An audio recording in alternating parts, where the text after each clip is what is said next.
wakati pengine mume wako amesafiri, ulibeba mimba sio ya kwake. Natolea mfano jamani, msinipige mawe.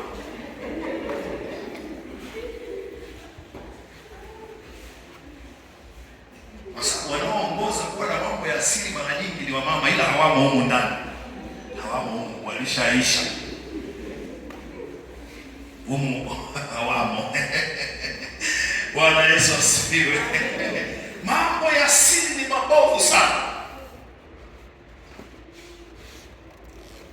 Unaweza kuwa umejaa mimi, umejikojolea, umetulia. Yote ni mambo ya nini nazungumzia? Hiyo ni mifano kana mambo ya asili. Vitunza kila. Kama sasa umerudikiwa akili.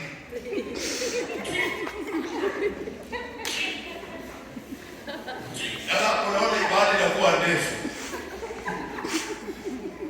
Nazungumzia mambo ya asili, achana na hiyo, lakini nakupa mfano ambao nataka uelewe. Bwana Yesu asifiwe. Kwa hiyo utaendelea kuteswa na mkojo wako mwenyewe. Amina.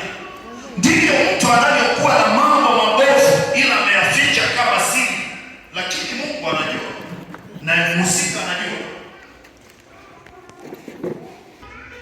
Kwa hiyo nataka ujiangalie umeficha nini. Mfano ndio ule. Mume wako aliposafiri ulibeba mimba na ukampigia simu arudi haraka ili uje umbebeshe. Yeye anataka kubeba wewe. Ukampigia wai mapema ili uje umbebeshe.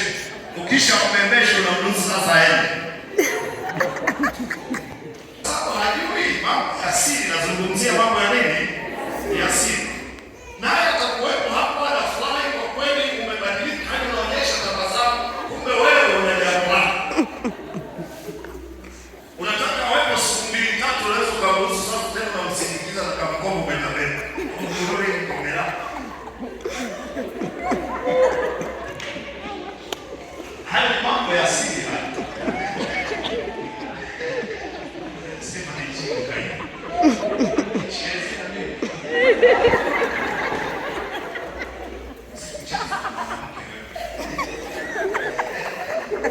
Anajivuna sasa hapo jana.